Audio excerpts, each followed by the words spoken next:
Hi, NARC troopers.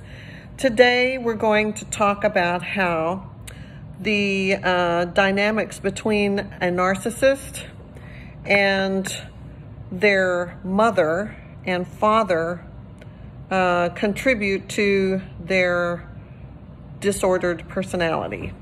Now, there's a lot of people who say that the way that the narcissist becomes a narcissist is because of early childhood trauma, abuse, neglect, something so horrific that they had to just essentially shut down and cease to function emotionally as a coping mechanism, and that narcissists are made.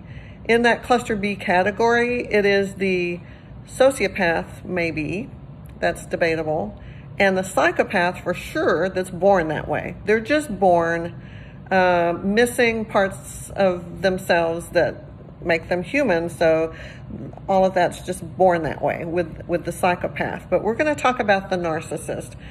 You know, there's no clear lines between any of this. You could be a narcissist with some contributing psychopathic behaviors, like you could be born partially damaged with some predisposition towards having some personality disorder, and then the bad thing happens to you, and then that just sets it in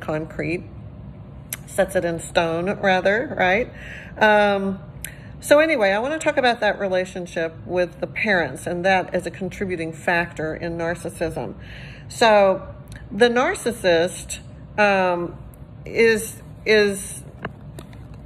does not know how to have a healthy relationship. They're not capable of it. They are emotionally needy and dependent on other people to complete them. In the 3 stages of narcissistic abuse, you have infatuation, devaluation, and the discard. In the first golden period, the infatuation part, they may think that they're in love, when in fact they have no idea what that means. To them, what they think is love, this infatuation, is actually lust. It is actually the great thrill and satisfaction that comes from acquiring fresh, new fuel that validates you on a very deep level. It feels like butterflies in your tummy. It feels like the most delicious thing that's ever happened to you. But it isn't love. It's like how this fuel source is making them feel. And the reason that they don't know what love is that basically mom, and this is about relationships between mothers and sons, mom did not, for whatever reason, provide the emotional support, boundaries, the modeling what love is in those early developmental childhood stages. And I think that this can happen early on. You know, the mother, in some ways, even before the child is born, it's like a subconscious kind of thing where the normal energy is replaced with something else more toxic. And if mom has her own issues and can't be there to nurture her son in the way that he needs to be nurtured, if she is energetically bound to him in inappropriate ways and at the same time not filling his needs, and that's a thing.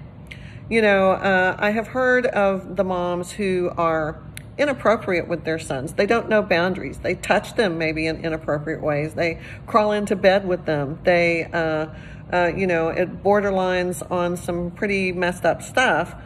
So there's all that confusion that the child has about that.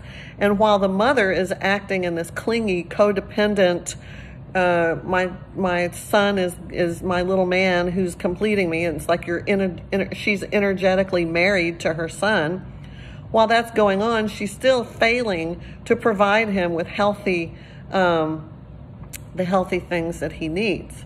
So he learns a lot of maladaptive is the word, maladaptive strategies to try to have his needs met I know, and I keep thinking about this a lot. One of the most heartbreaking, gut-wrenching things that I can remember about my marriage with my narcissistic partner was that, the things that he would do for me to show me that, to get love from me, like he felt like he had to do these things. I didn't realize it at the time, but I do now. He would clean the house the way his mother had him clean. And he would brag. My mom taught me how to, she would teach me every day how to do this, how to do that, how to clean the correct way. And he was very proud of that. And he would have such pride and come in and say, did I do a good job? And it was almost like, I'm not your mom. I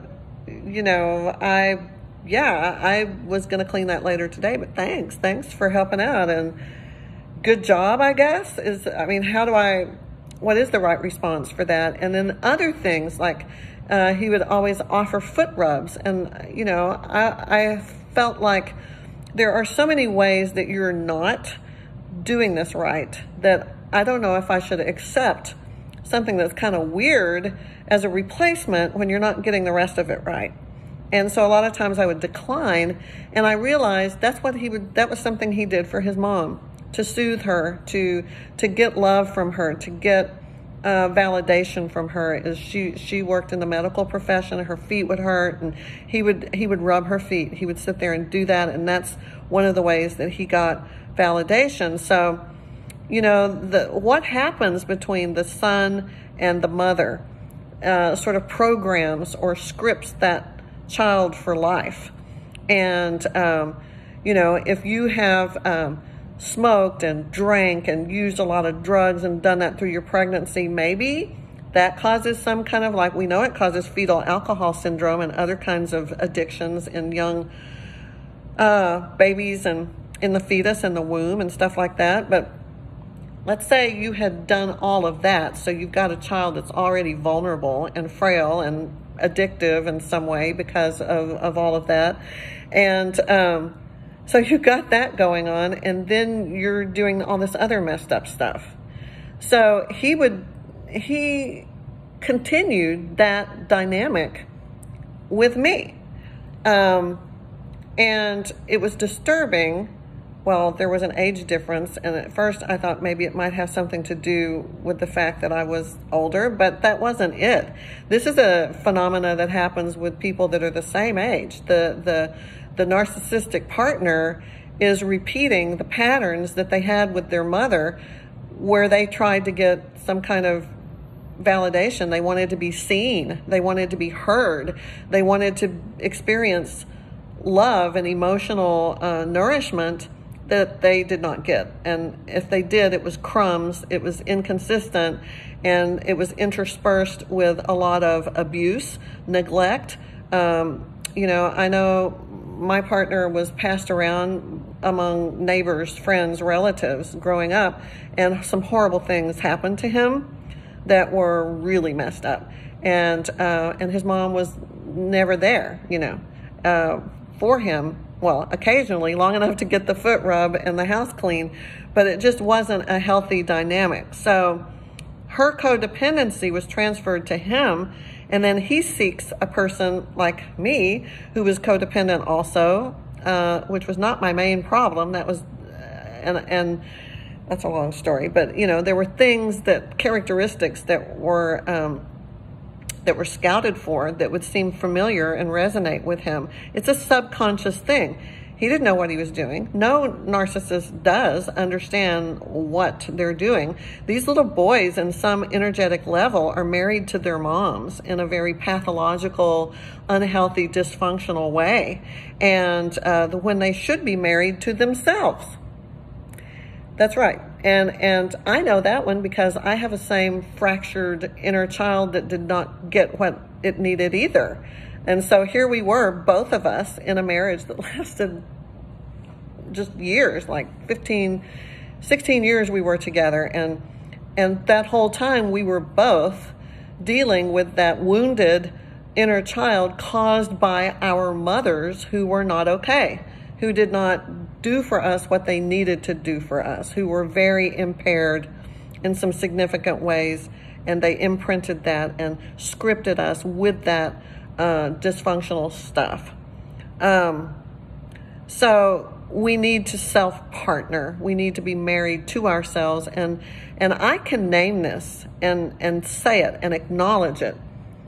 After years of therapy and after a master's degree where I studied quite a bit of guidance and counseling and psychology and all of that stuff, it all comes back to that same point. You have to go within to heal.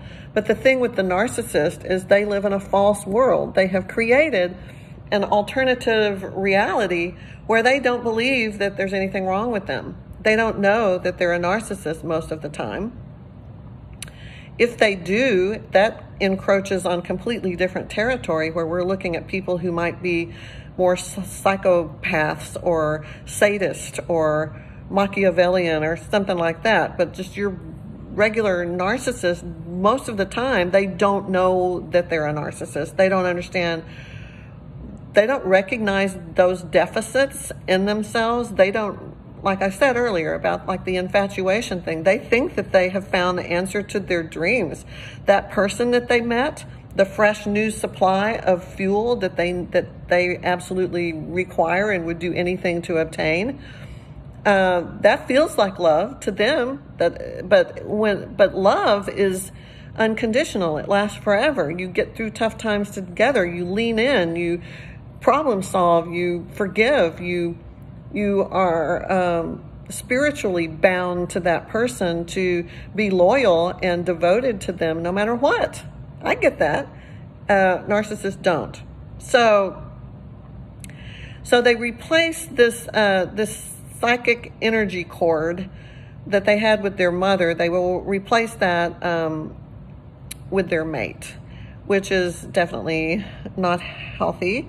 And they're looking for what they did not get from their mom. And, you know, I had thought about that through the years, that in a way that as a wife, I was a friend, I was a lover, I was played many different roles. You know, I was cook, I was therapist, I was a lot of different things. But one of the things that the narcissist has with their partner is that you're being that parent to them. You're functioning as the mother should have, and they are gobbling up every bit of that delicious validation, affection, affirmations, adoration, all those things where you're supposed to give that to your little boy.